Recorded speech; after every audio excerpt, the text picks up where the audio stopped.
Do you want to make sure that your business constantly grows and doesn't get held up from bad habits? Here are 5 bad habits that you should never have in your car customization business. It goes for any business that is new, such as car wrappers, tinters, PPF, body shops, and most of all, you know it, you guessed it, car detailers. Yes, anybody that's in this car customization industry, y'all need to know these things because you don't need to have these in your business. Yes, I get it. Sometimes it's just nature, you know, that's just how the business goes. But it is up to you to make that change and start adjusting and molding it so that way you can get more clients, better clients, efficiently, faster, and paying a lot more. And I'm also going to give you a bonus one at the end, so stay tuned for this. But first, what you need to do is go ahead and click that subscribe button, subscribe to our channel because we got more videos like this coming.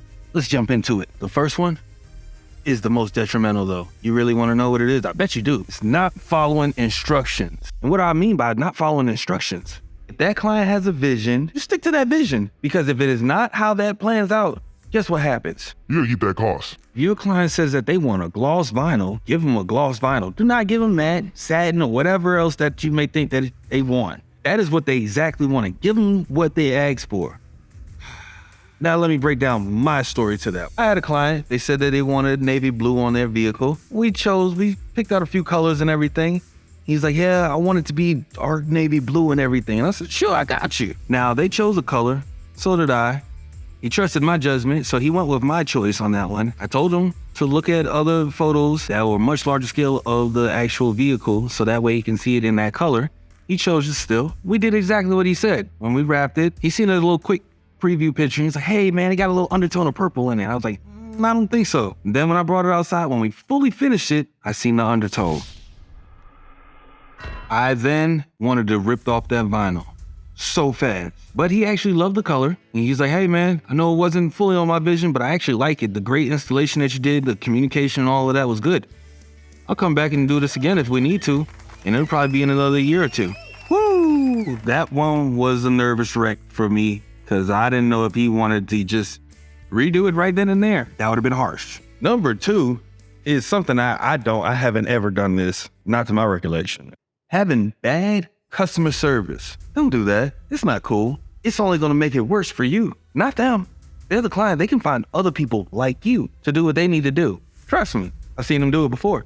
Regardless on what the client says, be respectful, even if they're being disrespectful. Want to know why? Just because they don't like your pricing or the way that you have your business run that is structured for you. What I want you to do is just think back and think as a client. Be like, all right, hey, I know what you want.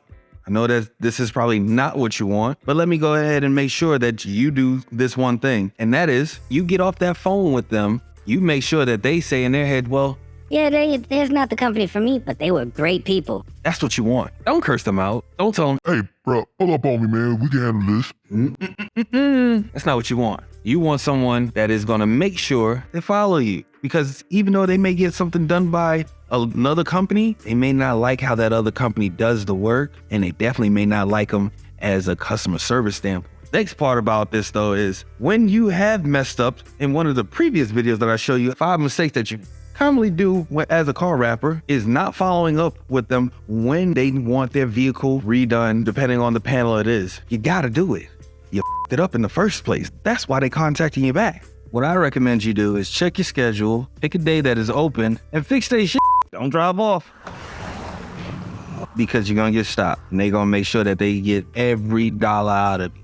So fix that shit because you did it in the first place. And when you do fix it, do it with a smile because you know you didn't do it right the first time. And trust me, I make sure I do it with a smile because I've done it before too. I just don't have bad customer service because I don't have time to argue with clients. Because I want more clients. And let me explain this. Say you argue with one client, that one client is going to tell 10 people, do not deal with him. But if you do a great job, they're only going to tell 3 people, hey, you should go deal with them. So imagine what happens if you start cursing out 10 people. That's 100 clients that you could potentially lose out on. Don't do that to yourself. I get it. Not every client is going to be your client, and that is okay. That is A-okay. But you don't have to be rude to them, even if they're rude to you. Okay? Just let them go on. Curse them out afterwards or something. But when I say curse them out afterwards, after they off the phone, like, you could just argue with yourself. Don't argue with them. Number 3 is not following up with your clients. or potential clients. Morning. You're gonna miss out on at least 20% of your potential clients because they probably forgot about you too. So here's what you do. After a week, almost 2 weeks, send them a DM, email, text message, phone call or something, just saying, hey, just wanted to check on you, make sure everything was okay, and then see if you wanted to move forward with the process. They're gonna give you an answer right then and there. Trust me, just follow up because they have a busy schedule just like you got a busy schedule. Always, always, always follow up. If you don't follow up, you're losing. You already lost 100 potential clients because you cursed them out last time. Now you already lost another 20% of your clients just because you didn't follow up with them because you sent off the invoice and that was it. And you're like, oh, they're not gonna reply or send a deposit. Well, for anybody out there that has bad quality, this is a bad habit. Don't grow this habit. Bad quality does not bring bad clients. It brings no clients. No clients equals no money. No money equals big problems. Big problems, you get where I'm going with this on this already now. Make sure you go the extra mile working with them because they're doing what they can to work with you. So if you're doing your wrapping or tucking and cutting, or if you're detailing the car, make sure you get into all of the crevices and the door jambs. Or if you're tinting, make sure you leave no creases. All of that. No moisture. Yes, we understand the moisture on certain parts still stays there until it heats up, but gotta make sure that you do quality control. And that is key.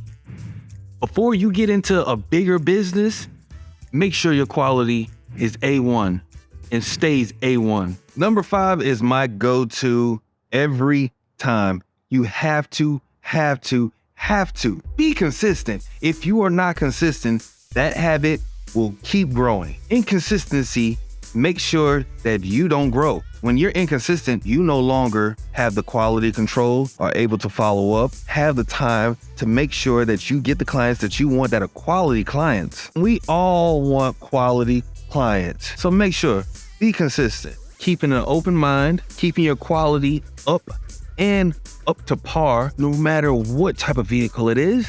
And also that you're personable. You gotta be personable and you gotta make sure that you're consistent at being personable because everybody's lifestyle is different. So understand that because no one understands your lifestyle because they are not in your shoes. So you need to make sure that you're consistent with making the right decisions on choosing the right people to work with and also making sure the clients are constantly flowing in. When that happens, your life goes whoop. And here's the bonus 6-1 right here. Bonus round. And I myself am also one that does this one. Not a lot, but I have done it. Owning up for your mistakes. You gotta own up your mistakes. Why? Everybody messes up. Do not lie and try to blame it on the next person or the car or whatever. Blame it on yourself. That person will understand and be like, all right, at least they took, initiative and they are willing to go and do what they need to do to make sure that mistake gets fixed. That's where the clients love you at. But if you have a bad habit of not owning up to your mistakes, especially if you did them, goodbye business. It's ended. It's over. It ain't ever coming back. What I want you to do is not make these habits. Understand that these habits happen to everybody, but you have the opportunity to go ahead and fix them one by one. And in this video right here, I'm gonna show you all the great habits to boost your business as a new wrapper, installer, detailer, PPF, body shop, tinter, you name it.